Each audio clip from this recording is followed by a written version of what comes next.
I for about the first 10 minutes, I was like properly getting stuck in. But then there was a couple of tackles that went in, and I just thought, I have a half marathon in 2 weeks. I need to complete that. I've still got like a massive bruise on the top of my left arm, of all places. I know how you did that. Remember that cutting inside? I think there was one point you cut inside nicely and then you just toppled. It's, the whole of my left arm has got like this giant like bruise down there. Oh yeah. I gave him a piece of my mind, didn't I? And then right in front of your children, Tony. I'd like to point out your children and your wife. Your boys learned some new words that day. It was brilliant as well, because I got a few comments afterwards from people going, I wasn't expecting it to be you that would kick off, TJ. I was just like, no, neither did I. Hello everyone, and welcome to another episode of the FM show. I am of course your host Tony Jameson, joined this week by the wonderful Maggio and the equally fantastic second yellow card. Fellas, before we say hello to yourselves, we have a little congratulations to say first of all. Those eagle-eyed amongst you may have, of course, worked out that Aaron isn't here. That's because Aaron, RDF Tactics, is celebrating his wedding this weekend. So congratulations, RDF Tactics, on your wedding day. Hope you have a fantastic time. Hope you have a fantastic life together. And that's why he's not here. We felt it was fair to let him have a little bit of time off. So it's just us three tonight. So Matt, welcome back into the hot seat. How are you, my friend? Are you well? I am terrific. Not even sweaty today. It's actually been like a relatively mild temperature here in the good state of Cambridgeshire. It has. The temperature has dropped significantly. We're very much entering the end of summer, Like normally we get like a little bit of warning, but it was like hot. Oh, that's a bit chilly. And that's where we are now. So warm now. It's nice. Although it was very warm last weekend. I don't know if you remember. Oh, look at that. See, Aaron's on holiday, but size links aren't, are they, right? Yes. Last weekend, we mentioned it on the podcast, and other podcasts and YouTubers have mentioned it this week as well. Callum has put, of course, the charity match of the FM content creators versus the Slough Town football fans, the Barmy Army. Last weekend, we all got to take part in said match. And we'll talk about it because between us three, I think we were responsible for at least 4 or maybe 5 key moments in that match, both in a positive sense and a negative sense. Who wants to go first? I guess I should, since I conceded the first goal, basically. It was like, I don't know. I'm right-footed. Playing at left back, I'm going to cut inside. And I think they knew that. Either that or I'm just really, really bad at football. But the second I lost that ball and it was sailing over Proudy's head, that wasn't the best moment. Then my diving headed clearance in the penalty area in the second half wasn't brilliant either. I'm not a footballer. I'm not cut out for this. I think this is the problem, isn't it? So let's look at this holistically first of all. Okay, so for those people who are unsure what we're talking about, Callum has been managing Slough for multiple years on stream now. He basically had the connection via a mystery shirt company. He got that shirt. He then became connected to the club. The club got in touch with him, all that sort of stuff. He's done some great times as part of his save. They've looked at putting a charity match on a couple of years ago. Didn't happen for a number of reasons. Finally managed to get it over the line this year. We went and played on the pitch at Arbour Park, Slough Town's home stadium, before their first league match of the season. So we started in the dressing rooms and were then told to very quickly get out of the dressing rooms because they're being used for the actual teams later on today.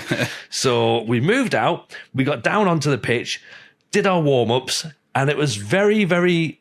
Well, I noticed very quickly that some people could play football and other people were there very much to make the numbers up.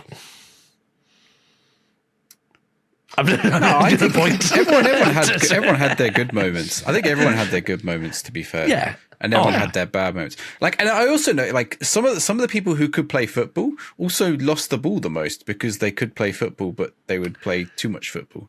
So it swings and roundabouts. That's the thing. I know. We didn't score a goal from open play. just we saying did that. not. We did not. We did not. Yeah, and there was some very, very good players there. There was some very, very good players there.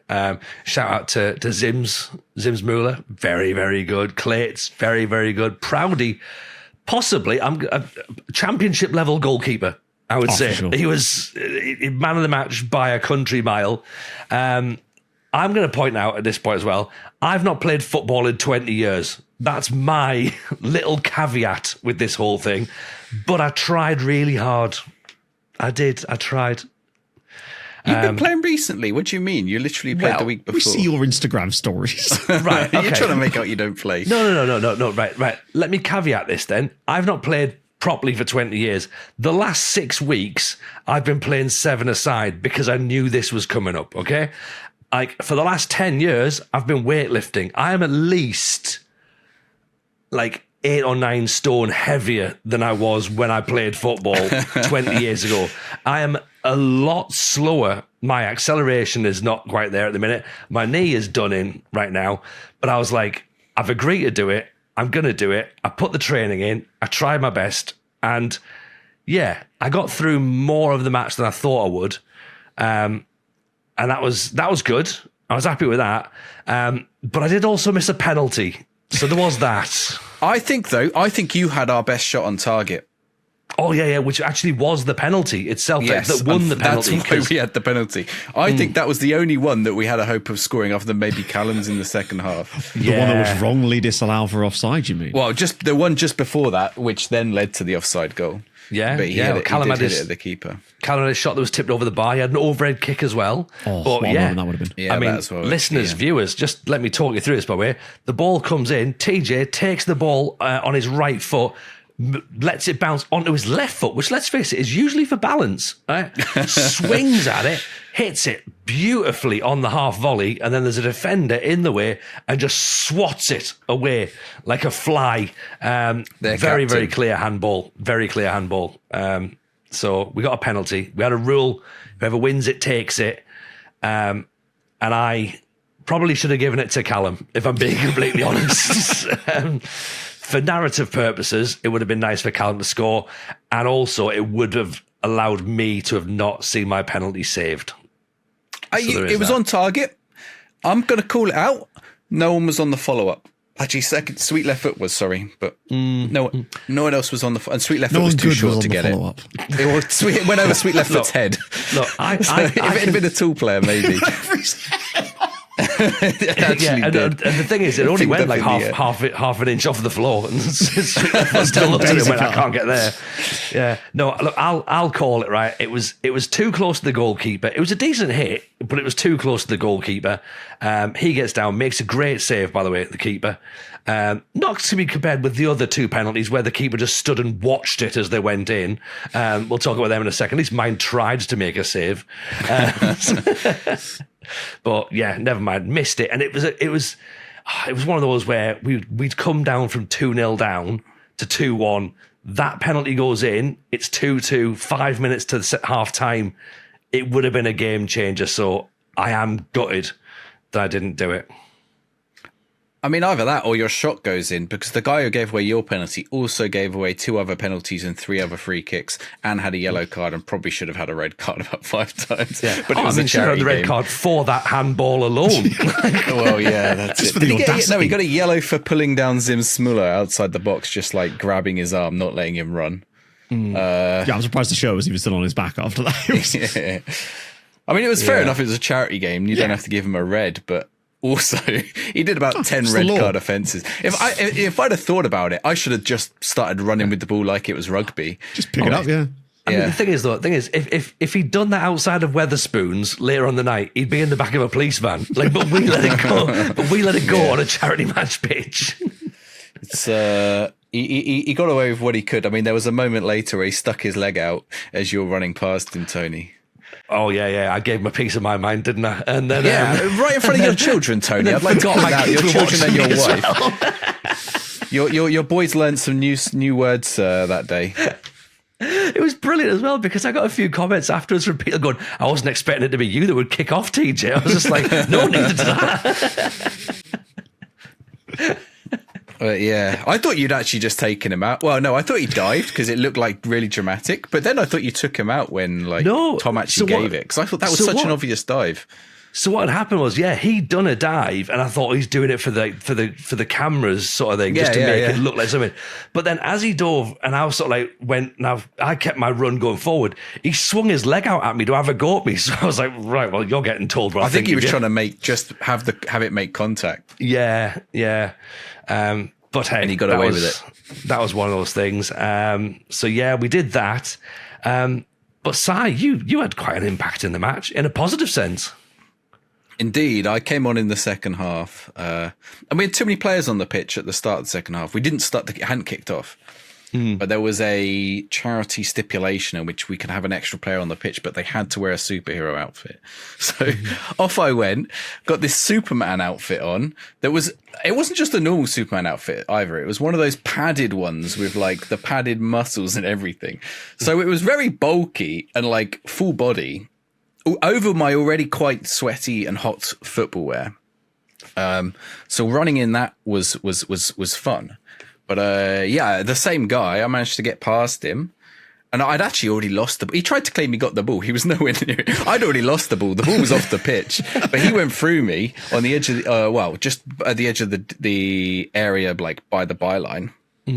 And we got a penalty. I thought I'm so lucky with that penalty because I had lost the ball. To be fair, he fouled me, but I don't know if that would have been given in would that be given in a football match if they foul? I guess if the ball's already gone given in a football match. Exactly, by a qualified referee as well. So definitely. Well, then the thing was that Superman goals counted for double. And I had a penalty, and whoever earned the penalty takes it. So I just rifled it. I just put my foot through it. I thought I'm going to put it fairly central. I'm not going to try and go for the edges. I saw Clates had a penalty in the first half. He passed it into the corner. Yeah. But I thought if I do that, I'm going to hit the post. So I thought I'm just going to keep it low, rifle it, get my head over it so I don't sky it, and that's it. And then if he saves it, I'll get the rebound if I can. Thankfully, he didn't. He stepped the wrong way, and it just rippled the net. We were back in the game. Yeah, not wanting to take away from your penalty side, because it was brilliant. But the goalkeeper very much treated it like a matador with a bull and just stepped to one side and went, "Olé!" and got out the way of the ball. It went far enough the other way. He couldn't have stood still and got it, I don't think. But he did go. He did. Well, maybe that was it. Maybe that's why I tricked him. I did look across to that side to and then I was like, right, I'm not putting it there, but I don't know what you're supposed to do with a penalty. You're not supposed to look where you're going to put it, but you're also not supposed to. I can't really offer any advice on this, clearly. What I believe you're meant to do is score it. Well, last time I had a penalty, I smashed it and it hit both posts, as in hit one post, went across the goal, behind the goalkeeper, hit the other post, and then bounced back to the goalkeeper, and the goalkeeper saved it. And I was like, right, great. So I thought this time, just sort of not quite near the post. So at least if I miss hit it slightly, it'll go in. But that counted for 2. And then we were ahead then, 3-2. There were a few chances after that. I was trying to shout to people. I was like, my goals count for 2. Pass, when I'm through on goal, pass me the ball. But they were taking long shots at that point. And the trouble was, I think because of the AstroTurf, I think people are overestimating how much they could long shot. And we had a lot of very weak long shots at that point that were just trickling to the keeper. There may be a bit more practice. We'd have been a bit better at them. But there was one thing I noticed, and it sort of ties in with one of the key turning points of the match, was I hadn't realised that, or hadn't accounted for, that with AstroTurf, the ball just keeps rolling.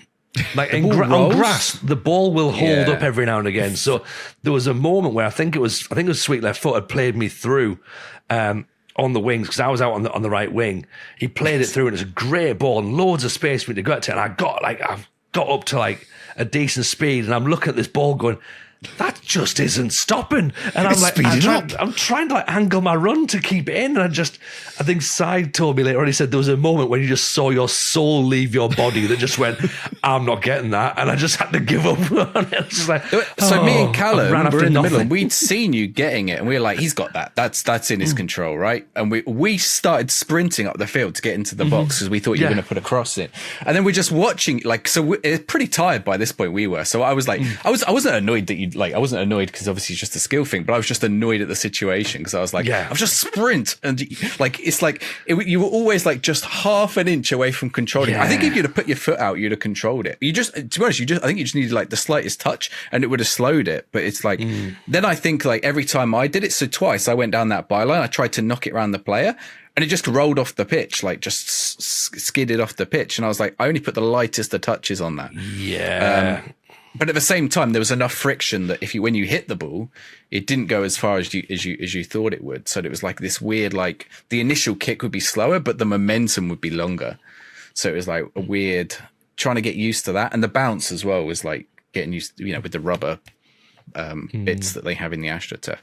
I'm surprised that's a National League South pitch. It's like, I wonder if Football Manager equates for the Matt. You will know the answer to this. I'm sure you've done some physics. You've played on sand and all sorts, clay pitches. Does Football Manager physics change on the different pitches? So I don't know, because most of the pictures that I've used, when we did like the moon video and all those weird physics ones, we were just using like normal pitches and just adjusting things like altitude. I know that supposedly for 24, when they brought in the changes to the weather systems, that supposedly that was supposed to affect things. But I don't know whether because I've not played on any like the clay pitches. A buddy of mine did like one where his team played on a sand pitch. It was basically beach football. It was in like Kiribati.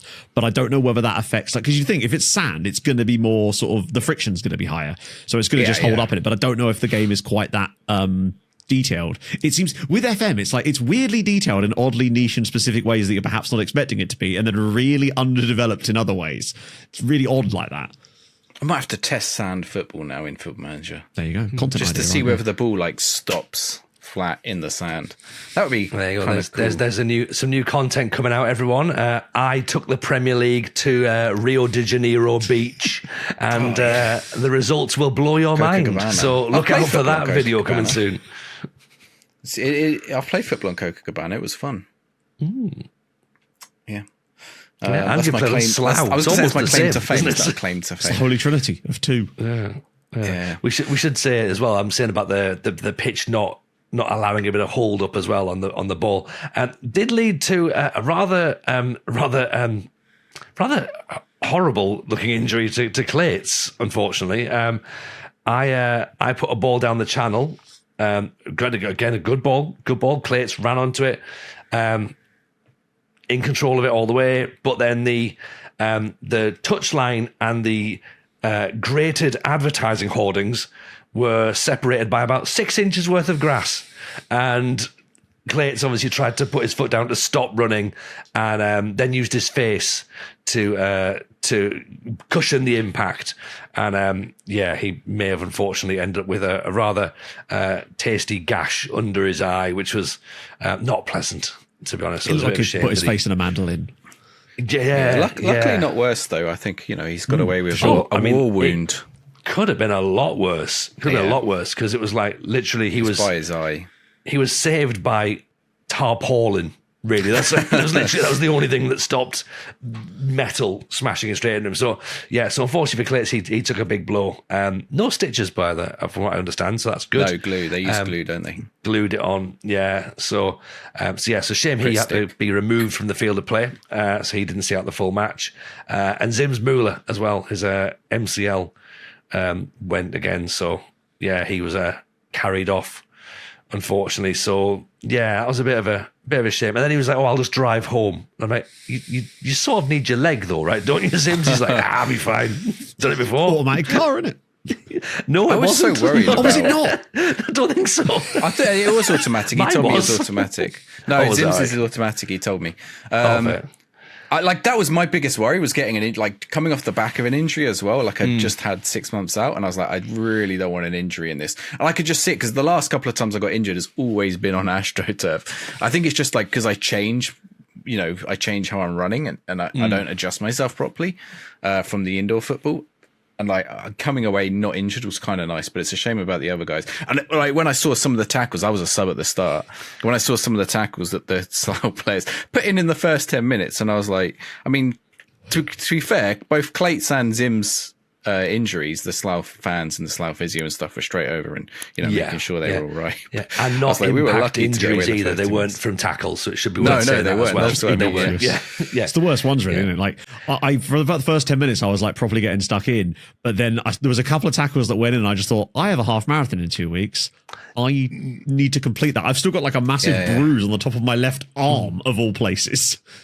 I know how you did that, Matt. Remember that cutting inside? I think there was one point you cut inside nicely and then you just toppled. It's, the whole of my left arm has got like this giant like bruise down there. Oh yeah, nice yellowy one. Yeah, like probably yellow 80s bruise is brilliant. Oh yeah. Yeah. I mean, there was a couple of tackles that were going in. They weren't quite 50-50s. They were like 30-70s, and they were going in for them. Going like, we've got this. I know, yeah. But it was good fun. I mean, that was the other, like, so I was started off as the sub, and we trained as like, we separated as attackers and defenders. And like Matt went off, and then they were like, right, I'll come on, and like, where's Matt playing? He's playing at left back. And like, you'd obviously had like a defensive talk beforehand about what you're going to do and everything. I was like, I'm not left footed either, and I was like, I thought there was like some discussion about how high the line should be. Do you remember who our manager was? Oh yeah, Kev didn't. No discussions were had. But I thought you were supposed to be playing a high line, which seemed to have got as far as Callum, and then no one else had the idea. It's of great that. and all, but like the problem with the high line is you have to run loads. Yeah. I thought, have you seen that they've put all their 20-year-olds up front, Callum? Yeah, like 35, they're much quicker than this. us. Yeah. So yeah, I had to go out on the left side as well, and I was like, I don't know what we're doing out here. So, but it was fun. We lost. In the end, because we both had a goal disallowed that was onside, as we've looked at, or at least close enough. It should have been VAR'd. So next time if they could use VAR, would be appreciative, because there's definitely VAR in charity matches on non-league pitches. Yeah, obviously, and also they had 12 players on the pitch. That's for the bigger 20 problem. minutes. That's a bigger problem than the one disallowed goal. Was the 20 minutes when the referee didn't realise there was one too many players on a pitch. Yeah. They also complained about me being on the pitch for 10 minutes as Superman. I'd only been on for 8 minutes, 3 of which had been for when they were doing the triple subs. So I've only really been on as Superman for 5 minutes. But so I went off after 8 minutes because they said, "Hey, his 10 minutes is long up." So right, great. So yeah, and then they kept their Superman on for the whole match. He just got out of his Superman costume, which he had to wear after me, and it would have been very sweaty. Yeah. But we don't care, and we're not bitter, and it's fine. No. But it just sets up the revenge tour next year. That's it. Well, this is the thing, right? Like, I think, okay, and let's say, like, shout out to Callum for organising it. He raised I think the last count was over $2,500 for Mind before as well. Before you include the ticket sales, I think. Yeah. So ticket sales, of course, have gone there, and gift aid as well. So £2,500 for charity, incredible. Okay, so they've got to shout that out. Like Slough Town, they were awesome at like accommodating us and putting us on. The fans that turned up to actually support, the Slough fans and us as well. Pog and Mrs. J were there having a wonderful time, which is brilliant. And of course, some of the people turned up to watch the FM creators. Other creators had turned up. Members of the community came to watch us, which was awesome as well. We all really appreciated that support. It probably was the right result overall, I think. And I've spoken to Callum about this. Like, it means more to the Slough players to win on their pitch. I mean, how embarrassed would they be losing to Football Manager creators on their pitch? So it's a better story for them to win. But would you say it was their cup final? It was their cup final. Let's take them to our pitch next time, which whatever that would be. Virtual pitch. We've got a virtual pitch. Yeah, you come to our virtual dojo. And my virtual sand.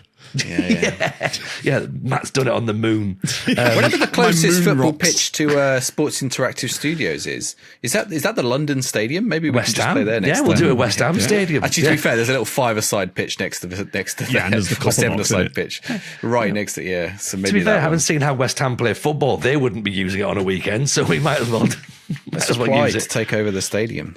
Yeah. So yeah, so that was good. It was good. A fun weekend was had by all. Should we talk Football Manager now, shall we? Never heard That's of on the it. agenda. Well, it kind of feels I have to, really, just to justify its existence on the internet again. It's just come out on Steam. Did you see? It has. It's a brand new game. Football Manager 2007. Looking forward to Kevin Tom's football. Kevin Tom's football manager. Kevin Tom's football manager came out on Steam this week. It has. How far in are you with it? I'm not at all because I played it the other month. We could do that as a Patreon just to tease it. I do. Obviously, next week I am on holiday, so it won't be. I said I was on holiday last time. I'm not. I'm here clearly. But yeah, Football Manager. We'll do a quick save update because there's not been any more FM26 news since last week when they dropped a teaser trailer. So Matt, you and I are both at the same club, which is interesting, and both ended up there via possibly the same circumstances, maybe. And Si, you're in MLS. Yeah. So I'll tell you what. So Matt, we'll come to you first, and then we'll do Si, and then I'll go at the end. Well, you don't want your comparisons to Matt to be directly comparable. Oh, we can compare straight away. I just figure that in terms of audience retention, I feel as though in terms of audience retention, like, you know, if my story's towards the end, at least I've got the stuff we used to first. So that'll be fair. So yeah, go on, Matt. You open off, and then we'll go. All right. So yeah, I'm at Sochaux now in the in Liga. Oh, is that how you pronounce it? Sorry.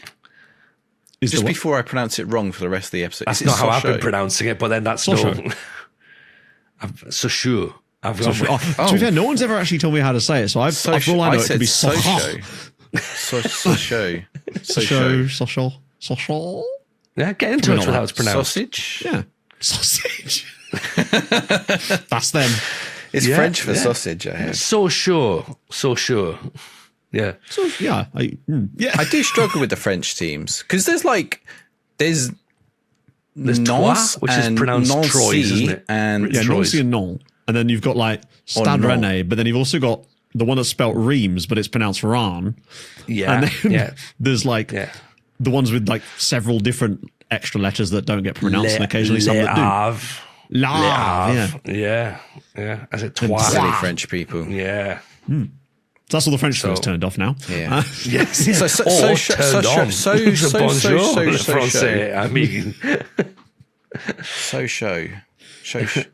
can't even say it now. You're right there, Si. Sochaux. I think he's having an aneurysm. Can you smell toast? Nurse, he's doing it again. Sochaux is actually like his Mancunian candidate trigger word. Yeah. What's coming out? A social dog, sausage dog. That's my favourite film, The Sochaux Network. The Sochaux Network. Did you ever see in the Jersey Shore when the Situation had to ring for a taxi and they were like, "What's your name? Situation." No, what's your name? Situation. It's a Villa, isn't it? What's the team name? Sochaux. What's the team? Sochaux. I'm not so sure anymore. They're not getting it. Sochaux. Sochaux, you must be serious. I am, but don't call me Sochaux. Oh, wait, no. I've been watching Police Squad this week, which is the prequel to Naked Gun. Yeah. And it's everything is like that in Police Squad. I don't know if anyone's seen the new Naked Gun movie. It's all right, I think. I loved it. I can't watch the new one. The old ones are just too perfect. Oh, they are, but this one's actually a really good, like, it made me cry. Is it? With laughter. I don't think it's meant to have that reaction. Yeah, it's really emotional. It was the depth to it. Was it the moment when he was dressed as a baby? Who did that? No, was that it's the bit where he's having a menage a trois with a snowman. But spelt menage a trois. So. You're the manager of Troy, a menage a trois. It's very, very sort of like only fools and horses at this point. Oh, menage a trois, yeah. Probably every time I go up against Troy, they always try to wheel this giant freaking horse in.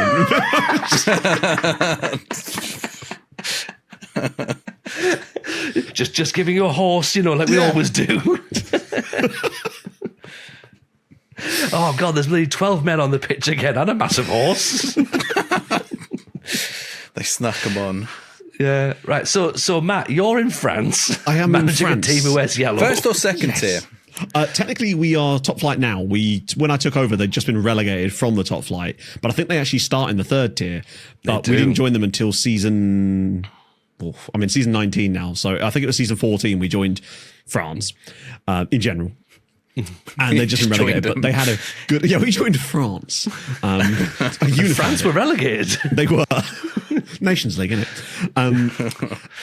And yeah, no, it's good because the great thing about them is they're obviously not notorious. They infamously have a very good youth setup there. So it doesn't take much. I mean, it dropped a little bit off the boil because obviously it had fallen down a little bit, but we got that back working quite quickly. And weirdly, actually haven't had that many good youth intakes there, which is annoying because when you join a team like that, you're kind of expecting it. So we've had to do a lot of our shopping elsewhere. But now in the 5th season there, we've just started the 5th season. So it's our first season in the Champions League.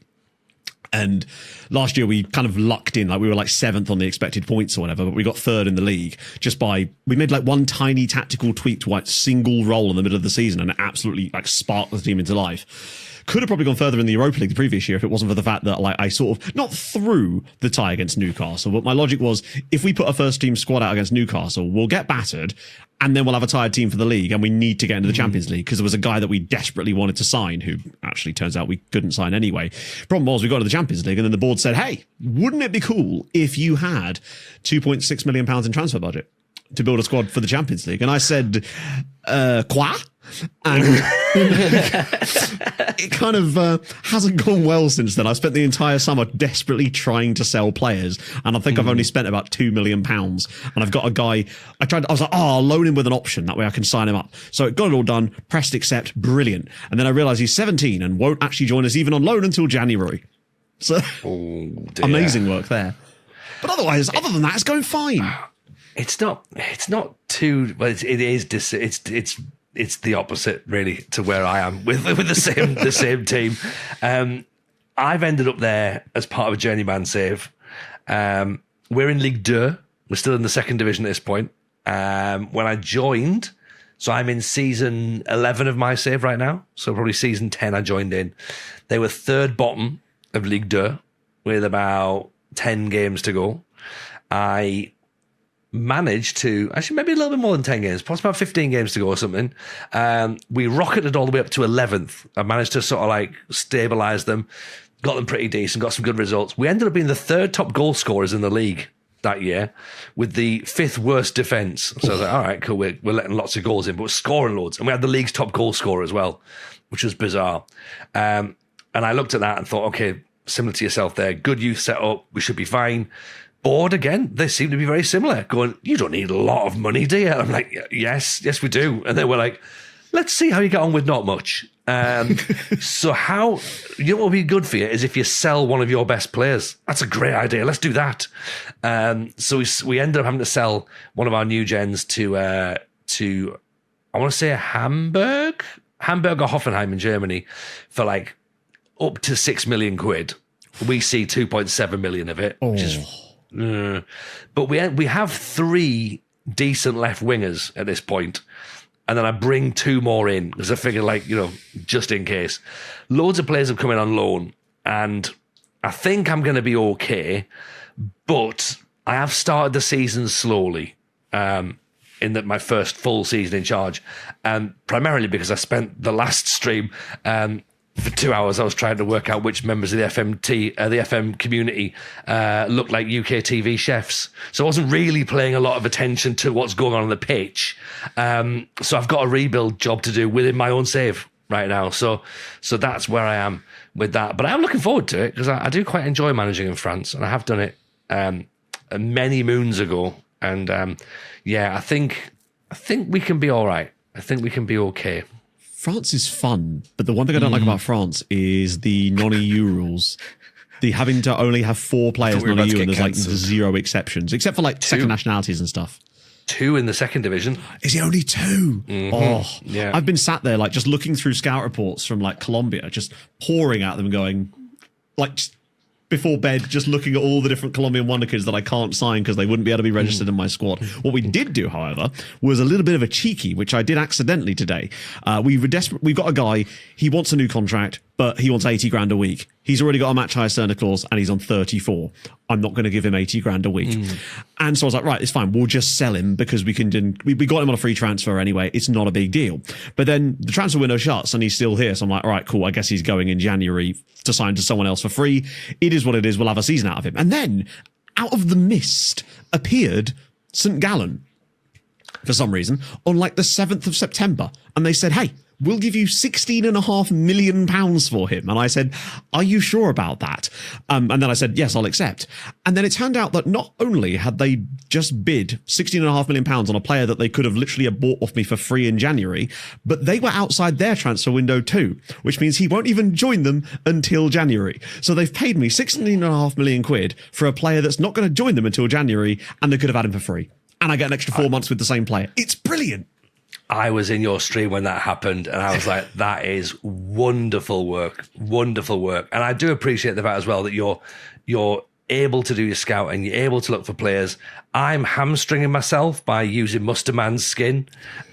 So making a difficult challenge even more difficult by trying to use data and statistics to scout for the second division of France. And ultimately what it led me to was a goalkeeper whose surname was Bourgeois. Oh. And I was like, that'll do. Francois Bourgeois. Is he the train guy? I think he is, isn't he? Yeah. So? He's the train guy. Do you know the train guy? Yeah. Oh. So that's where we are. We're in Sochaux. And someone said actually in my stream the other day, they went, you need to speak to Second Yellow Card about Sochaux or Sochaux or Sochaux. Let's call him Sochaux. Hey, Sochaux. They said, you need to speak to him about it. And I was like, but Matt's in a different universe to me in his game. So the players that he's got probably aren't going to be in my game. And he went, but he's managing the same team as you. And I went, Yep. We can I'll ask sartorial choices. Yeah. So which players in your save, Matt, should I be looking out for in mine? What, my team of regens in season 19? I'll tell you what, there's this wonderful striker we've got called Tristan Barnetche. He's Swiss and doesn't exist. I'll look for him. Actually, you did have, what was that player's name you had the other day, Matt?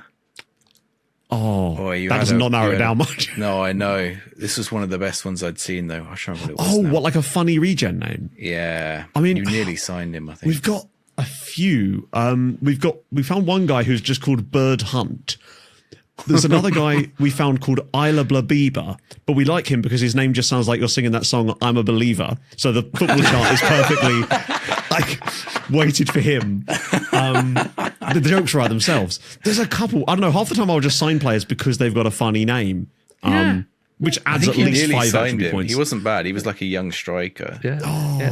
Then I saw his stats. Now I'm a Belieber. There you go. I'm a Belieber, yeah. Yeah. Writes itself. Yeah, I mean that seems like a reasonable scouting method, to be honest. Sai, you're in a very similar situation to us then, with difficult scouting, difficult rules. Why are you in MLS? You guys, not two non-EU players. Wait till you hear about the MLS. Have you done MLS before? No. Yeah, have you yes, I have. I did it for masochist. I did. You know what? I did 2 seasons. That's all I lasted. I lasted 2 seasons. 2? That's not bad. That's not bad. No, it is bad because I managed Philadelphia Union. This is a few years ago, and my first signing was Alan Hutton on a free transfer. So I used an international slot on Alan Hutton. I didn't even need a right back. I have a Philadelphia Union shirt for some reason. Do you? I do.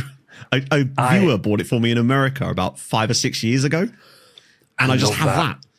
Nice. I love it, and it was when I just started getting into content, and whenever I was posting about the save or the things YouTube I was doing at the time, and so I'd like post it up and I'd put like #dupe because that's what they would, or the fans would sort of chant or whatever, and then I had Dupe, the FM content creator who used to run the 5-Star Potential, just sent me a message going, I love your stuff, mate, but don't tag me and everything. And I'm like, that's what they're saying. He was like, yeah, I know, I'm literally just ribbing you for this. And I was like, okay, I'll go back to hating myself. Thank you, bye. Just like But you're in MLS though, Si, and you're clearly doing better than I would be doing, I'm guessing. Well, you asked why I'm there because I was doing a Portsmouth save and completed it. You set sail. Communist victory. I was at Portsmouth. I got a question for you. So, if you were doing a save, and you're managing a team like Portsmouth, or maybe when you were Sochaux, if you get to the point where you're at the end of the season, you've just won one of the cups, you've just won the league, and you're in the final of the other cup and the final of the Champions League, but you lose those latter two, do you go again? I've done 2 of the 4. I probably would, just because I'm a glutton for punishment and hate to see things unfinished. Like my plate is always I sort of clean. feel like if that was real Portsmouth, that would be finished. That would be like, hey, Portsmouth are never doing that. Oh yeah, you wouldn't want to leave that done because it's like right there. It almost feels like but it's the almost ball is, like that inch too close that it annoyed me. That could have been a quadruple. That's like painting the Mona Lisa and just going, I'll stick her eyebrows on later. Like just leaving it. Just not doing the eyes and just sticking googly eyes on it later. Yeah. Just go, I don't know where she's looking. Like just someone else can work that out. Turn the painting upside down. The eyes they just follow you. I'm going to check now if the Mona Lisa has eyebrows. I mean, I hope She does. Maybe I don't think If she they does. haven't, then I hope that they've just gone to do another painting very quickly. Just like, bored of this one. I'm going to share this. eyebrows on I'm that pretty one. sure the Mona Lisa does not have eyebrows. Oh, you're right. See? Not a hint There of you facial go. hair on the Mona Lisa at all. Thank in you for fact. comparing me to Leonardo da Vinci. I'm the Leonardo da Vinci of Portsmouth. Famously, Also both ears. called Wait, that was Van Gogh, wasn't it? Leo That was Van Vince. Gogh. Yeah, Leonardo da Vinci did famously have 2 ears. Well done, Matt. He was actually famous for having both ears. I don't think that's what he was famous for. Good. Have you heard about Leonardo da Vinci? What, the guy with 2 ears? They just call him 2 ears Leo. Like, What, Famous for Johnny designing Earrings over flying there. machines. The artist who wears both headphones. Oh, yeah, I've seen him. Lo Bernardo da Vinci. It wasn't worth it. But Would you describe Leonardo da Vinci as an artist or an inventor? Oh. I mean, There's one for the comments. if I was going to describe, if someone said to you, what is he? My first thought would be art, because I can't think of anything he invented. I know he had those the helicopter. Helicopter. Yeah, but it wasn't, he didn't fly. did Helicopters, it? planes. I could draw that. Like, Yeah, he invented that's loads what- of like things to drag water out of canals and stuff like that. He'd Buckets. always make those kind of mechanical. weird things. Bucket shaped things. He also invented these things that go on the back of your chair to stop it from falling over. Isn't that Oh, Homer yeah, Simpson? the I thought that was extra Homer leg, wasn't Simpson. it? The little extra. Isn't that Homer Simpson? That's the Homer Simpson thing, I'm isn't pretty it? sure that's Homer Simpson. Is that as an episode of The Simpsons, right? There is also a Mona Lisa episode of The Simpsons, which I think is one of the banned episodes now. Because they showed it with eyebrows. Well, because it's the little gummy Mona Lisa, isn't it? And he gets done for sexual Oh harassment. no, that was the Venus de Milo, Oh yeah, you're right. because he peels Yeah. it off her bottom, and then Yeah. he is accused of sexual harassment. Yeah, it was the Gummy Venus de Milo. I have that on Is a Venus jumper. de Milo Leonardo da Vinci? No, that was a sculpture, wasn't it? I think. Yeah, but Oh, I it think could have been he Da did Vinci. Maybe he was getting everything. out I his think he did chisel. everything. Bro was a polymath. Anyway, yeah, so I'm sort of at this point where I'm like, I don't know whether to continue with Portsmouth or not. I'm also at the point, like, if I do one more season and either I win it all and then I've got like, we got 2 months, do you reckon 3 months before FM26? Let's assume it's a normal schedule release. What we say in November with maybe late October You basically got beta, 2 maybe months early because it's November like beta. I think like 20 is in the 20s of an October. That's probably beta time, isn't it? Mm-hmm. Or early access. That's like 8-9 weeks away. I don't want to scare anyone at Sports Interactive. Start wrapping up, lads and ladies. Push that to But that's Steam like already. 8-9. That's like 8-9 weeks away. That's closer than you think. This part of the summer is weird because you think, oh, end of October, that's the winter, and we're still in the summer.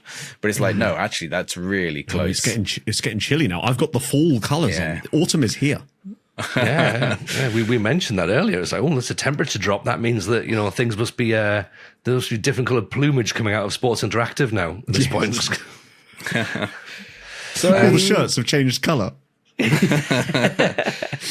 There's steam coming out of there. There's steam. They're electing a new dev. They've selected a new engine. They selected a new engine. You can tell because the steam is like ray traced. The Da Vinci engine. I'm surprised that doesn't exist, to be fair. It probably does. Well, you got Da Vinci Resolve, isn't it? Yeah, exactly. Da Vinci Resolve. Yeah, I was going to say there's got to be some kind of program that's Da Vinci.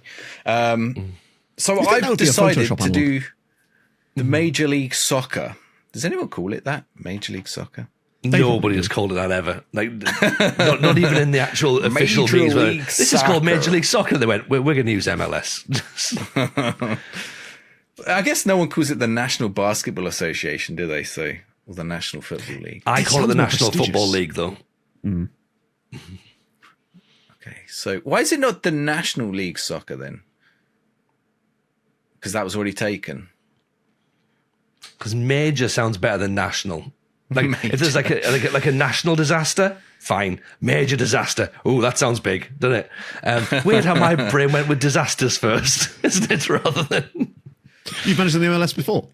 Yeah. TJ's here. It's a major disaster. It's not just that's actually a team. The San Jose Major Disasters. It is the San Jose Earthquakes. I like that Chicago Fire is named after a fire that happened in Chicago that killed loads of people. No way. It's fantastic, great. They love naming their teams after either national disasters or moments of national shame in which they probably killed off loads of Native Americans. It's way more interesting than United, isn't it? Like it's way worse in baseball when you've got the Savannah Bananas and teams like that. Imagine if that was an non-league baseball. What's it called? Minor league baseball. Yeah, minor league. Great. It's the best. Oh yeah. Like the Trash Pandas and teams. It's so good. Yeah. The Moon Mammoths. They're good. Yes, that's a new one. I don't know if anyone's seen John Oliver. He renamed it. There was a team called the Seawolves, but the Seawolves. I don't know where it was Kentucky Seawolves or something, but I don't think it's Kentucky, but it's something like that. No, Erie Seawolves, but Erie isn't by the sea, and I don't even think it's such a thing as a seawolf. So they got if we get into things by the sea, then half of the football kits this year have been released with aquatic themes, mainly by teams who are not connected to sea. So hello, Juventus. Yeah, I know. That's especially frustrating as a Portsmouth fan who would quite like a sea-themed football kit. And the best sea-themed football kit I've seen is unfortunately Southampton's third kit from a few years ago, and it's very frustrating. No, we just get Nike templates. The worst thing is they tease the kits with things like, hey, this is going to represent your city, and then it just comes out. It's got your badge on it. Bright yellow, fluorescent yellow with loads of little dots on it. And I was like, yeah, what does it represent? The bollards as you drive into the city? What are we looking for? I saw someone run over one of those this morning. Oh, there's someone run over. No, glad you finished the sentence. Yeah, they do. They bend, don't they? Yeah, but this one, not really very much. They're clearly not designed to, but it was pulling out of the doctors. I assume most likely it was probably an elderly person. I was running past and I just heard this crash and there was just this Peugeot 203 just sort of stranded in the middle of this traffic island with a bollard stuck underneath it. Whoops. There'll be a football team named after that very soon. So. There you go. Yeah. Expensive mistake. Yeah. Expensive mistake. Talking of expensive mistakes, I've been managing an MLS. We were talking about that, weren't we? Sorry. Comment below which point you lost the trail of where we were. Right. So, they need prepping. Anyone who's going to understand MLS needs this level of complexity because you go in, your registration rules. Right. So you can sign 3 designated players in your team. Okay. Mm-hmm. There is a wage cap. So basically you can't have players go above the wage cap. The wage cap is yearly because wages are yearly. And there are 3 or 4 different types of contracts. So no one has a regular contract. So you can sign 3 designated players into your team. So for example, Lionel Messi will be one at Inter Miami. I don't remember who, Edouard Loven. I can't remember who my other 2, João Klaus. I don't remember who the third one is, but I'm Saint Louis or Saint Louis. I don't know which way around we call it in France. Nice. Saint Louis. Saint Louis is the way to go. From the state of Missouri. It probably was Son I managed Louis the state at one of point, right? misery. Oh yes, I never leave that state. It wasn't misery before I got there, but it is now. Well, it will be a French city, won't it? So it would have been Saint Louis. I At one guess, point, yeah, it would have been Saint Louis. Yeah, well, most of those states in that, specifically in like the sort of Georgia, Louisiana area as well, have all got like New Orleans is just Orleans, isn't it? New Orleans, yeah. New Orleans. Yeah, because there's Orleans in France, right? Everywhere sounds a bit French if you put the accent on, doesn't it? Really? Yeah, 100%. Newcastle. No, that's That was a Geordie accent. it just came out of me. Well, just Sonderland. J'habite Coventry. Yes, Midlands, Birmingham. J'adore l'East Anglia. Anyway, Saint Louis, which would be famously King Louis, King of France, Saint Louis is the team that chat decided I was going to. I wanted to do San Diego, but they aren't in the game, and the database isn't there. So Yeah. I want to do San Diego, but they're not real. So we decided they are not to bother. real. I want to imagine Narnia.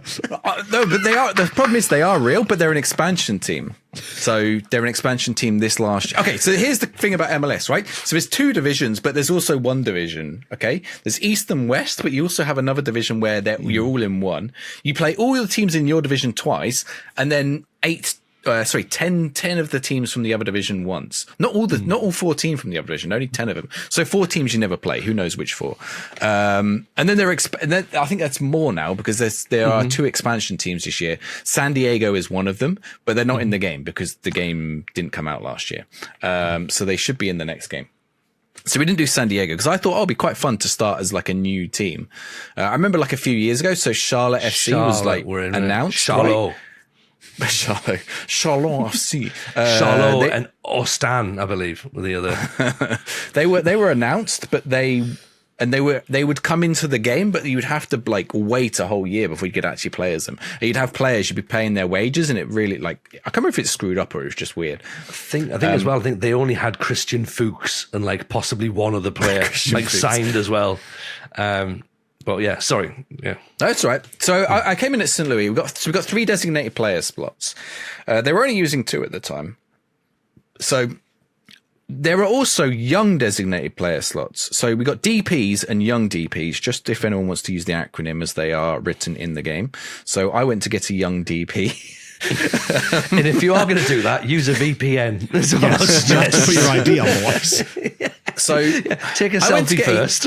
I thought that these were separate. And I will say I've had some very helpful chatters in Benny Kaj and Pond and some other people who know MLS and been trying to explain things to me. Like if I didn't have this, it would be like there's a spiel it gives you at the start of the season, which disappears by the way because it goes out of your inbox, which is sort of half explains it but doesn't fully explain it. So you can have 3 designated players. You can also have young designated players. So I went and signed this young designated player called Boner. So he's my new young DP. So one of your young DPs was a boner, right? Okay. He's called Solomon Boner. Did you? No, I'm not going. I've actually censored myself on the podcast. Can we timestamp this, by the way? I've got a very funny joke that I'm not going to use. Right? I will. When put you it in signed him, did you interview him on a big black couch? I did. Yeah. No. His car's turned up and like, that's not a real taxi. I'm sure Well, he used up my DP slot. So here's the problem. I was good. Yeah. So now my DP slot is filled. He's got to be doing this on purpose. My final DP slot is he good at the back? Or is yeah, he is. He's on the wing. So. I thought it was going to be separate, and then it used my final DP slot. So we bought him in, and I also needed to fill. So you said you can only sign so many non-EU players. Yeah, you've got international slots in MLS. You can only sign so many non-American and/or Canadian and maybe Mexican players. Right? I can't remember if Mexican players. I think Mexican counts as well, doesn't it? Yeah. Okay, so you can get Mexicans. All right. About the only place you can hire Mexicans in the US at this point. So sorry to get political. Yeah, because that's the bit that people are going to take exception to. So the everything else they've said's fine, but Jude, the bit where they got political about the Mexican situation isn't too far. So he also used up an international slot, and we only get, I don't know how many of those we get, like 5. But here's the thing, every team has international slots that they get, and you can buy them off other teams, but you have to trade for them. Okay. And then here's the weird thing. So we go in and we get given our transfer budget, 16 million. I'm like, that's not bad for MLS. Like, I was looking at my team and I was like, with 16 million, I can definitely get in some players. And I looked at who was interested at coming to the club, and there are players like Christian Eriksen was interested at coming. You know, I had the latest update on, so I had like loads of free transfers of good players who might come to the club. I was like, right, well, surely I can massively improve this club with like 16 million transfer budget and about 5 million, about $1 million left in wage budget, I think it was. Or maybe not quite that much, but I can't remember because it was done. I had to change my game to yearly wages, which is very confusing. So I was like, yeah, we can definitely get someone in. And then I realized, wait, no, I can't get anyone international because they'll use up an international slot. Great. I can't get anyone on high wages because they'll use up a designated player slot. Great. So I can trade for international slots and I can buy them off other teams, but I can't use my transfer money. I've got to use another pool of money called my general allocation money. Okay. This is where it starts getting confusing. So every team gets a pool of general allocation money, which is called GAM for short, or GAM. So my GAM money. And I've also got another pool of money called my TAM money. And I think there might be a third pool of money called the damn money. I can't remember now. The damn money. God damn money. So only the New York teams have that. Yeah. The damn money. So I've got my GAM money that I can spend, but I've only got 2 million of that, and every team's only got 2 million. And that's used for like trading players. So other teams are coming in for my best player and offering me like 100k of general allocation money. I'm like, this is a 10 million player. How are you offering me 100k? But it's because that money is worth so much more. Because it's the only money that can be used for that. And you can swap draft picks for it and stuff and international slots. And I was buying international slots for like 100k of it. And I was like, okay, that's just kind of expensive, isn't it? Because you're eating into this pool of money. And this pool of money is the pool of money the only pool of money you can use to also bring down the wages of players to stop them from counting as a designated player. Or to trade with other MLS teams. You can't just go to another MLS team and buy a player with your normal money. You have to use this other money and trade for them. It's really awkward. And then I was like, okay, what can we do? We can find Americans overseas and bring them in. Because if we can keep the young Americans, their wages will be low. I can pay them with the regular transfer money. They won't use up a designated player slot. They won't use up the only thing they'll use up is some of the wage budget, because there is also like all kinds of wage caps that you can buy off with this money. So I found this guy. I was like, he's great. I'm going to get him. As soon as I put in a bid for him, like every other MLS team goes in for him. I'm like, oh, great. So New York end up getting him. It's crazy. Like I'm like shifting money around. I'm like going into players' contracts and like, oh, I'm reallocating money, like moving sliders up and down. You know, like when you've got your wage budget, your transfer budget. Imagine you have to do that, but for every player on their contract to like move the money around to make sure you've got the space to bring in a player. And like, I even had this thing. So I bought in Rick Karsdorp, who doesn't have a club right now. Good player. Don't know why he doesn't have a club. Just, I think maybe he's a bit of a problem player. Not sure. Doesn't really matter in Football Manager. I don't think he's problematic. I think he's just like, you know, one of those players that annoys the manager. I think he fell out with Mourinho at Roma, like that kind of player. Although that's every player who's played for him at this point. Yeah, I was going to say, it doesn't narrow it down really, does it? But PSV brought him in for a season last year, and then they released him after a year, even though they won the league. So we bring him in, and then it's like, oh, we haven't got international slot available, so I go buy an international slot. But I was counting my number of international players. I've used up 11 slots, but I've only got 10 internationals. So I'm like, what is going on here? And then like, if you don't register a player, they get released, or they get put on the waiver list, right? So other teams can then waiver for them. And like, I'm somewhere in this waiver list. There's also a draft, which I've not even got to, because that's going to happen. It happened before I started the Sabres. So we're going to have this draft at the end of the next season. It's like, there's about 15 different ways of acquiring players and then moving their contracts around and everything. It's weird. I don't know. Like, I understand when people say it's complicated. It doesn't make any sense. Like, you could just have a wage cap. They could have just kept it simple, right?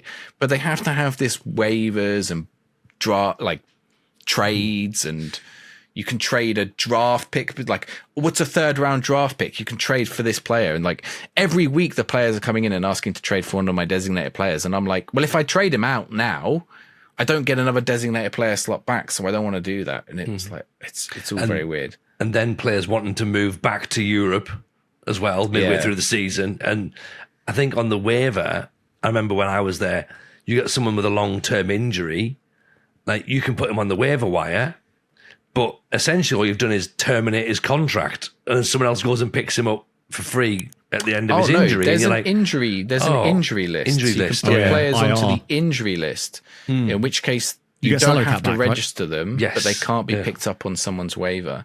But as soon as they're off it, you have to register them. Otherwise, Yeah, someone will because, grab like, it. otherwise this they is just the go. thing. Oh my God. Because a lot of this stuff, like, I mean, I watch a lot of NHL, so a lot of this does ring true, but it's like they've taken a lot of the things you get in like NHL stuff, because they've got the salary caps, they've got the trading for picks and stuff like that. They don't have obviously the designated player stuff.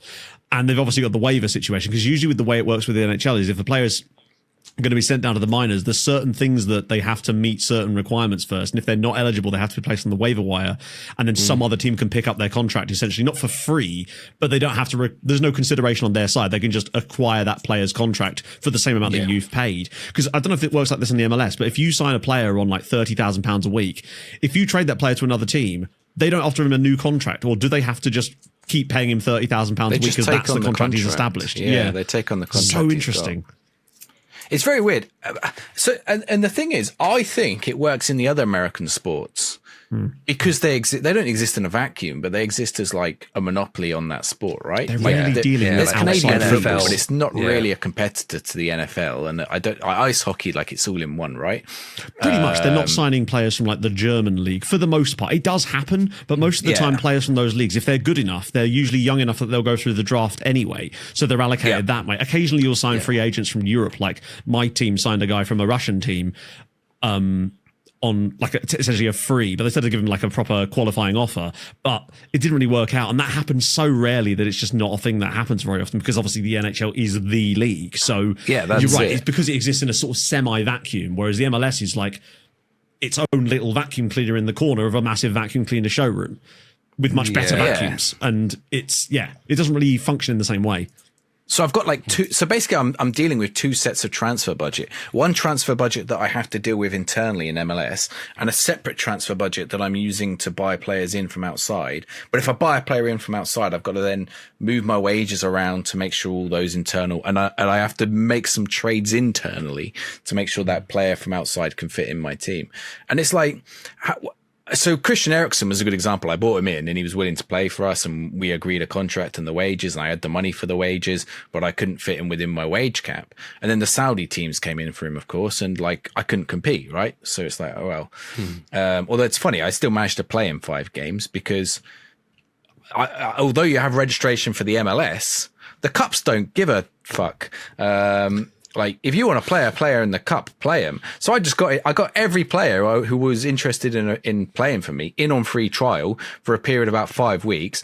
Oh my God, I had a great team for the cup. No one You was could play beating that. trialies in the cup. Yeah. Well, they put on their team sheet as trialist A, trialist B. That's it. trialist- So Christian Eriksen has now played several games for St. Louis in the cup and scored some great goals as well. Is that the before US moving Open away. Cup? The one that like anyone can compete in, and there's like Yeah, it's the really US cool Open like, Cup. because that's the sort of stuff that makes me go, okay, I kind of get what you're doing here. It like the FA Cup. That for me, that's what MLS is missing. It's not the giant king stuff isn't they because need they're all, it. I know they've got big teams and bad teams and whatnot, but it's like it's cyclical like most American sports, I think. But it feels like the gaps are not as large as if they were playing in, say, just the idea of getting promoted. I'd love to be able to take over a team in the smaller leagues of the States and actually be able to promote them. Yeah. And it just, that's the thing that Yeah, I'm there's missing. quite a lot of parity, isn't there, in the American sports? Yeah, And if you are a lower team, the only way you can get into MLS is by like buying a slot, which are getting Yeah. more and more expensive, and Billions now. being in a city that wants it. Like if you're a team, well, and a lot of the teams in the lower leagues then go bust, and there's no hope. Like they're never going to, if they go into MLS, they'll be rebranded as something else, like San Diego, and there'll be a new team for. I mean, I don't understand how fan bases work in the America. Like, if you were a fan of San Diego Loyal or San Diego, either what they called the 69ers or whatever, probably not 69ers. If they were called something, there was like a number, 81ers or something. 81ers. The or San Diego. 81ers. It is something, like they've had about 5 teams in San Diego. Like, are you now San Diego? What's the new team? San Diego Superstars. I don't know. I'll be honest. San I Diego didn't know there was a Seagulls. San Diego team until this season. Yeah, they've I think it's just but called San Diego FC now. I think about But it. it's like the MLS, the NFL, sorry, isn't it? Where you got like the Cleveland Browns, like the Cleveland Browns for years, and it's like, right, we're going to move them to Baltimore, by the way. And it's like, well, hang on, we had a football team. No, they're going to go to Baltimore, and then they don't have them over there. Then the Ravens get made, and they're like, should we just fuck the Browns back off to Cleveland for a little bit? Yeah, cool, right. St. Louis, how are you finding the Rams? Because Los Angeles kind of want them back as well. Like, hang on, what? Like, they're our team. No, they belong to Los Angeles, right? We'll move them back over there. Yeah, that's the thing. Like one week you support a team, the next one there's no one there. Everyone ends up in Vegas in the end anyway. True. Every True. franchise Although is there just isn't like, a Las yoink, Vegas Vegas. team. There isn't a Vegas team. There is a Vegas there team. is They have the some really Vegas nice Raiders. shirts. Not for MLS. Or for It will be MLS, soon, yeah. surely. It's just one of those Yeah. markets. The same with like Phoenix. If there isn't an MLS team in Phoenix yet, there will be because it's like the 3rd largest TV market in the States or something. Yeah, Phoenix doesn't have one. Yeah. That's why the hockey they kept trying it.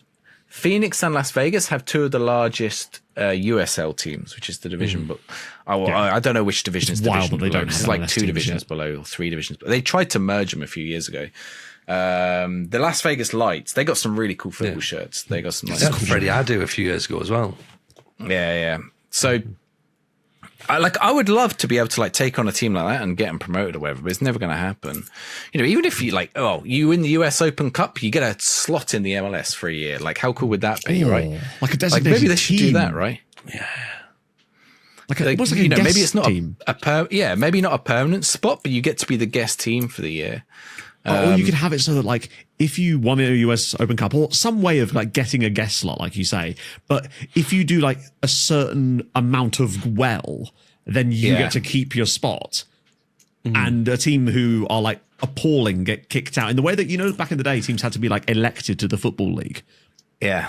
It's the little tiny cracks in the veneer that slowly lead to people going, actually, no, we're going to have some promotion and relegation. Although still unlikely in American sports because they want to protect They their don't assets. like relegation. They don't like the idea that their team could struggle. Yeah, too much uncertainty. They want to Actually- protect their financial interests. And that's why there's the waiver system and everything. But that's what I'm saying. It doesn't make sense in the context that they are actually having to, they're not just competing with each other, like for financial parity of these footballers. They're competing with like every European team, every South American team, not a lot of my players are like coming and going from Mexico. Like I've just sold, what's the Dutch player that I was mentioned earlier? Rick Karsdorp. I sold him to Tigres now because they came in with like an offer, and I was like, yeah, sure, because he was getting wound up about something. I don't remember what. And I like Boner was like the other player in his position, so we'll play Boner. He stood up. Hard player to deal with. He's developing so nice. I need to check if he's an actual wonder kid in the game because he's starting to look really good. So it's interesting. I'm finding it interesting. Like, I can see why MLS is weird. I'm doing it because like it's one of those things. Okay, you've got to try it at one point, right? Like the same with the Athletic Club Bilbao save. You've got to do it at some point. If you don't do it at some point, like you've not tried it, so you got to try these Foot Manager challenges at some point. It's like I really want to do the San Marino challenge, but the team isn't in the game anymore. What were they called? San Marino. Or does it get relegated out of Serie D? Yeah. Yeah, I think I think there is a Serie D team now, which is Tre Penne, I think. Yes, yeah. I know what you mean though. Like, it's cool that the MLS exists because it's a unique thing in the football sort of strata, and I like the fact that it's even possible. I wish that I'd love to be able to do stuff because myself and my editor. My database editor specialist guy, who's just a genius, have been for the longest time wanting to try to figure out a way to take the MLS rules package and slap it on a European league. But the code is so like archaic and ridiculous that it's almost impossible. But if we could ever figure out how to make that work, that for me would be such a fun test to just bring the MLS rules to the Premier League. I just wanted to do one thing from it. I tried to do the same. All I wanted to do was put a draft at the start of the season. And I've got it so that it shows up in the game, but nothing happens. It just, it says it's going to happen and then just goes past it. There's stuff that operates in the actual compiled game files that interact with the editor data in some way. And I don't know, why would you do that? Why would you deny us fun? I know. But the draft itself, though, that's one thing I have experienced on MLS. And it just doesn't quite work. That's the only problem. I want to see it because I've not seen it. Does it? Does it not work the same as imagine AI transfers, right? Yeah. Then imagine AI transfers in control of a draft. The thing that doesn't work is then given access to a system that is only just for one league. It's not. It's not ideal. It's not ideal. Well, I haven't got that far yet. You can crack MLS in a couple of years just purely because of the fact the AI doesn't know how to work the draft. Although I think half the teams have traded me their first pick, so I'm just picking up all the players. And that's part of the problem. It doesn't value the first pick in a draft, which is apparently crazy. The draft picks are rubbish anyway. I have been told that they're not great because a lot of the best players don't come through that anyway. Yeah. And it feels like it's so close to being really good fun. But if you could take the draft mechanic and implement it into a league that does have good players through that system. Oh, yeah. Oh. Could you imagine if in England, all the English youth players went into a draft and all 92 of the English league teams were in a draft? Get rid of EPP and do that instead. You start at the bottom, so Accrington Stanley get first pick and Man City get last pick number 92. Yeah. Man City. Or it's a lottery or something. Or, yes. Well, there is a draft lottery. Or they can buy and sell their picks. So Man City can buy first pick, but they have to pay Accrington Stanley $5 million for it, and it would cost a lot. Yeah, essentially, you're drafting Phil Foden or something, and if you're Accrington Stanley, you're going to want to hold on to him. But in some leagues, in the NHL, there's a draft lottery to stop the worst team from just deliberately being bad to get the first pick. Now they have this incredibly convoluted and entirely televised system of cards and levers that decides who gets the first pick. It's tremendously bad entertainment. And NFL, you see teams sort of who are not going to do anything. They'll just tank a few results just to be like, right, yeah, fine, we're gonna clear house. Like if we finish bottom, we get good draft picks, and it's like that's the point. There's no relegation, so if it's all based on the lower you finish, the more you get for next season. At the point you realise you're not making the playoffs. Yeah, you can just tank the season. You trade away your good players at the trade deadline. Try to tank it as much as you can. Try to get that first pick, which is why the draft lotteries got introduced. Otherwise, you get the Pittsburgh Penguins. Close to match fixing. You give a load of sort of heads up. Go, oh, by the way, all these players will be available on free agency. We're just going to cut some contracts. Clear up some salary cap, and then let's go again. That's the thing. You don't even need to fix the matches because your squads are just much worse. So they just lose while trying to win. Mm-hmm. I don't even know if I'll get to a second season because I'm already 20 points clear halfway through the season. So, I also went in and I was like, I'm going to try a new tactic. I'm not doing it I'm not going in default gegenpress 4-2-3-1. We're going to go 5 at the back, narrow play, and it's scored so many goals.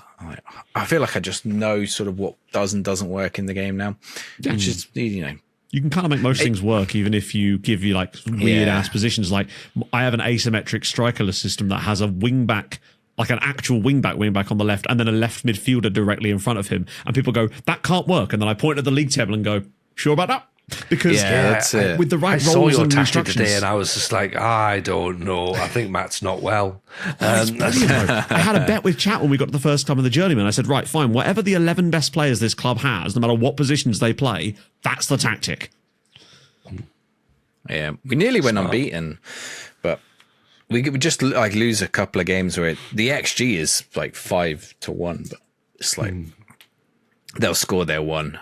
But so that's it. If I win the league this season with St. Luke, do I do another season? I don't know. I have to find another save between now. Just for the draft. I do want to do the draft. I'll have to check out the draft. What you need is a new expansion team, but from a really obscure place. I want to be the Anchorage Alaskans or something, just for the airtime. Sure, the Anchorage Anchors would make more sense. That would work much the Alaskan better. Anchors. The Juno Juniors. The Juno Ginellis, the ice cream manufacturers. Yes. I'm just thinking of cities in Alaska now. or Hawaii. The Honolulu. The Hawaii Alaskans. The Honolulu. I'm going to be the Honolulu Volcanoes. Yeah. They could fight against the San Jose earthquakes.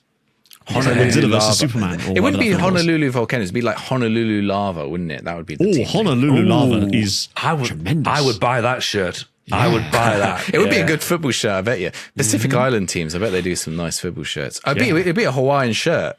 Yes. Oh, yeah. Oh, there must be teams based in like Hawaii. They have to have Hawaiian shirts, right? You were on about like teams based in Hawaii. I don't know if I've got it near me. Northwich Victoria's shirt this year is a Hawaiian shirt. Their third shirt. Northwich Victoria, also one of the oldest English teams. You talk about teams that used to have to apply to be in the FA. They were one of the best teams in England back in like 1892. Still going on about it, aren't they? Yeah, they are. What have they done lately? Yeah, we are a big club. Split in two, that's what they've 1892, we done. were massive, mate. But they hold a Pina Colada festival, so they've got a Pina Colada football shirt. So It much was to last unpack weekend. there. Unfortunately, the Pina Colada festival was last weekend, as I was reliably informed. Like all good This time holidays, they next fall on year. the same day as charity matches. I know, it is true, yeah. I was like, I would actually go to a Pina Colada festival. I would quite like, and I'm going to say it because I wanted to have it as like a secret. It was a project I was going to work on, but it never materialized because I don't have the knowledge, and I was just sort of threw it at some other people who might have the knowledge to see if we could create something. But do you remember that April Fool's where it was like Football Manager 1901 or whatever? And I thought like, hey, we could like with like some skinning and stuff and like a database, we could actually make that. Well, you could do the retro database style thing, and then you just slap a retro sepia database. filter over the entire game. He put Yeah. to Playing be a honest, I've stovepipe got hat. a graphics bug where it seems to give me a sepia filter half the time. Fill your bedroom full of smoke, and then Yeah. But I thought like your a star skin or striker has something. contracted the plague and is out of action. So I was in contact with your like goalkeeper's in an iron lung. so the injury ones isn't too hard. There used to be like injuries easy. a middle-age ailment injuries mod. Yeah, but no, those I are so can't- easy because you could just edit those in the database. I had a Yeah. whole video where I just turned every injury in the game into like excuses. So Yeah. they were just like playing PlayStation and stuff like that. It was great fun. That could be I pretty wanted to cool. find couldn't it? the Like, you know, middle-aged one, but I can't like find it. send home, treat a club, use leeches. Just Yeah, that's it. Yeah. Bloodletting. leeches again. Your wonder kid can't play this weekend. He's been sent down the mine. He's been lobotomized. That's been lobotomized. Just all right, I'm just doing this rebuild, and I've got 5 years worth of holiday to go on in the mid-40s. Just hang on, just 2 seconds. Let me just holiday through that. No league games played at all. Hang on, half my Hey, players have that been worked released. out for Portsmouth. We held the FA Cup for the longest period of time on account of heavy being after a while. bombed. So yeah, I chucked that out there to like obviously Mad Scientist and Muster Man and stuff, but I didn't quite realize. I thought I could probably do the database stuff. You know, you just find a list of players and just make up some roughly sounding right attributes for them and like get it in. Because I thought Scientist- you'd only do like 20 teams. You wouldn't need to do like a full pyramid. Like Mad Scientist does every year. But Well, then I was gonna say, I thought the skinning was quicker. Mad Scientist did the. Do you remember he did the? He created his own country. Do you remember when he did that a few years back? And he had Yeah. relegation and promotion and like media outlets and things like that. Like that's what you need to do. Like have I did that once. So, yeah, Just have, because like, it was when I was making content, I was like, right, I'm going to make my own country. So I just pretended that, I think it was that Nova Scotia had never broken away from continental Europe, and it was basically based where Galicia is in northern Spain. No, just north of Portugal. And I had all these like fake names. I had leagues. I had a badge for it and everything. I was a deeply depressed man. I always see people do these databases. Actually, I've not seen anyone do it this year, which is funny. But normally in like previous years, I see people do it. But by the time they finished making it, it's like the next New game's game out. is out. This was the year for it. I know, this would have been the year for it. I've not seen it because I know Michelino did it. He made like a whole Tron. I used to watch the streams of him making that. Yeah. Right. In that case, if, and I don't want to tempt fate, but if there is a delay at any more points for any other Football Manager games, can someone make me an actual universe, please, where I can have like intergalactic leagues and I want aliens all over the place? That's what I want. Right. So let me go and do that. It'll be fantastic. Oh, well, imagine someone replaced every manager in the game with a content creator. That wouldn't even be Every that manager. hard. Yeah, so like all the Premier League managers are now just like, hey, Dr. Benji's now taken over at Liverpool in your game, like just while you're playing. That'd be kind of cool. Or someone just drops them into the game as managers. That shouldn't be too hard to do, actually. Well, there used to be, back in the day when you had the draft mode in there, there used to be AI managers, and Yeah, they still exist. I was in it. Matt was in it. I Will wasn't. Space is in it. I thought you were in there, man. No, I never got involved in stuff like that. Oh, Will the Space was in. Ben was in. Macintosh was in. There's a few. Robbie people in it. Williams. Robbie Williams was in. Robbie Williams was in it. Yeah. Yeah. It's like Robbie Williams. There was some weird ones in there. For sure. But yeah. That's gone now. They're just AI things now, aren't they? They're called like Amy Champion or something. So, shame. There you It's go. fine, Well, they'll- look, if any, They won't be there at all next year. if Maybe, anyone does have maybe any not. spare time and wants to create the FM Content Creators League, then feel free to do so. And of course, or intergalactic universes or whatever you want to do. Just a database that like all it has to be is the database file that adds a load of managers. We could compete Like it against our doesn't actually have to celebrity change chef anything else. rivals. Yes, we could. Yeah. Me versus Nigeria. Shout out as well, by the way, to FM Console, who sent me the MasterChef logo mixed with the new Football Manager logo, just to to really make that a possibility. So, could be tier Nigella, couldn't I? 3 on Patreon, by the way, if you want to see that full list. Seems the best place to put that, doesn't it? Right, I think that's probably an episode. Do you reckon? I don't know. We might have to delete that one. Start again. Got to be someone in the chat. Right, this now, week was what's very off topic. This week was very. Hey, we've talked about Football Manager. It's on brand, right? So, yes, thank you very much for everyone who's listened and watched, and hope you've all enjoyed it.